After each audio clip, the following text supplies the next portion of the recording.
परमादरणीय अध्यक्ष महोदय, उपस्थित शिक्षकगण, अभिभावकगण, वृद्धोत्वृंद एवं मेरे इनकलाब साथियों, मैं आकाश कुमार आज अपने राष्ट्र के 74वें स्वतंत्रता दिवस के इस शुभकालीन बेला में पारसमणि पुस्तकालय शैक्षणिक शिविर द्वारा आयोजित ऑनलाइन भाषण प्रतियोगिता में अपना वक्तव्य स्वतंत्रता दिवस के विषय पर प्रस्तुत करने जा रहा हूँ। दोस्तों, जन जन में नवन नूतनता, तन में स्फूर्ति, मन में चैतन्य और क्रियाकलाप में अमर बलिदानी के सुभग आलोक में यह स्वतंत्रता दिवस स्नेह, सौभाग्य और भारतीत्व के भव्य भावना को सजग बनाकर बल और पौरुष से परिपूरित होकर संपूर्ण जीवन को जगमग करने का संदेश बांटता है। दोस्तों, सहृदयता, सात्विकता, संपूर्णता, सौम्यता, एकजुटता और यजुटता सदृश प्रतीक राष्ट्रध्वज जो बलिदान, कुपेक्षा, तिरस्कार और अपमान से भरा है, इसके तोलन के समय यह बालक आकाश ही नहीं संपूर्ण भारतीय गर्व अनुभव करते हैं। दोस्तों, सदियों से अनवरत शोषण, अन्याय, उत्पीड़न सदृश असीम शक्तियों से पराभूत होकर हम सभी भारतवासी पहली बार 15 अगस्त 1947 को स्वाधीनता देवी के दर्शन किए थे।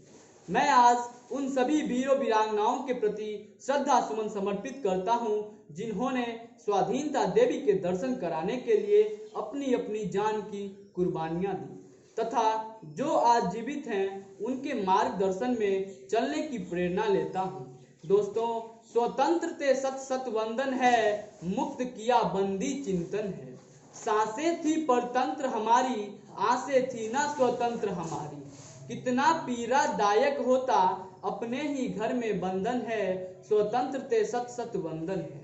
जब परतंत्र हुई माता तो जाने तक दे डाली, माँ की रक्षा हेतु सपूतों ने तलवार उठा ली। इन भावों से पूरित हो श्रद्धा से शीश नवा है, आखिर क्यों ऋषि मुनियों ने माँ का स्थान दिया है।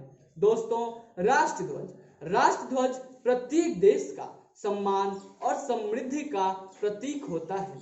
गुलामी की जंजीरों से जकड़ी भारत के पास अपना कोई राष्ट्रध्वज नहीं था। अंग्रेजों ने इसे अपना राष्ट्रध्वज यूनियन जैक स्वीकार करने को विवश कर दिया था।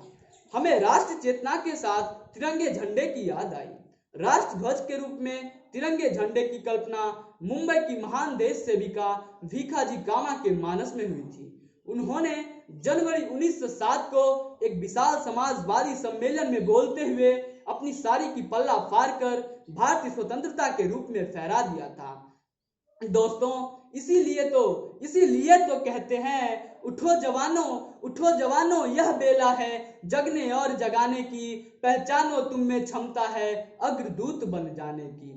तुम जीवन की ऋतु बसंत हो, देखो अपनी ओर जरा, सिरा सिरा में सृजन शक्ति का है अक्षय भंडार भरा। तुम्हें स्वार्थ में लेके आए दिन बहकाया जाता है, तुम्हें स्वार्थ में लेके आए दिन बहकाया जाता है, राजनीति में माध्यम केवल तुम्हें बनाया जाता है। तुम पे नजरें टिकी हुई है चारों तरफ जमाने की, तुम पे नजरें टिकी हुई है चारों तरफ जमाने की, पहचानो तुम में क्षमता है अग्रदूत बन जाने की। दोस्तों, यह तिथि भारतीय इतिहास का अविस्मरणीय तिथि है। इसी दिन वीर वीरांगनाओं की अनेकों यादें, अनेकों बातें एवं अनेरों की बत्तियां और ऐतिहासिक घटनाओं के असंख्य परिणाम। दोस्तों, खोए गौरव और सोए स्वाभिमान की पुनः प्राप्ति और जागरण का यह दिन है। दोस्तों, याद आती है स्वाधीनता के पहले महासंग्राम 10 मई 1857। पुरानी है भारतीय संघर्ष की गाथा, किसानों ने जगाए थे भारतीय संघर्ष के पहले स्वर। वो क्रांतिकारी महिलाओं का इतिहास, एकता का प्रतीक था सन 1857 का आंदोलन। वो जन आंदोलन था 1857 का महासंग्राम। दोस्तों, अंत में मैं यही कहना चाहूंगा कि जरूरत है तो इस राष्ट्र की गौरव गाथा को बार बार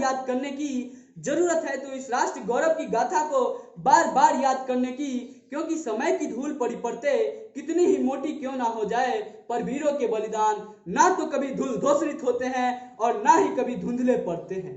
दोस्तों, अंत में मैं एक पंक्ति कहूंगा, असंख्यक बलिदानों से अर्पित यह स्वतंत्रता, असंख्यक बलिदानों से अर्पित यह स्वतंत्रता, त्याग तेज दपबल से वंचित यह स्वतंत्रता, सुशोभित शोणित से सिंचित यह स्वतंत्रता, दुखी मनुष्यता को अर्पित यह स्वतंत्रता। इसे मिटाने की साजिश करने वालों से कह दो, इसे मिटाने की साजिश करने वालों से कह दो, चिंगारी का खेल बुरा होता है, चिंगारी का खेल बुरा होता है, औरों के घर आग लगाने का सपना, अपने ही घर सदा खराब होता है, अपने ही घर सदा खराब होता है। दोस्तों, अंत में मैं अपनी वाणी को विराम देता हूं। जय हिंद, जय भारत।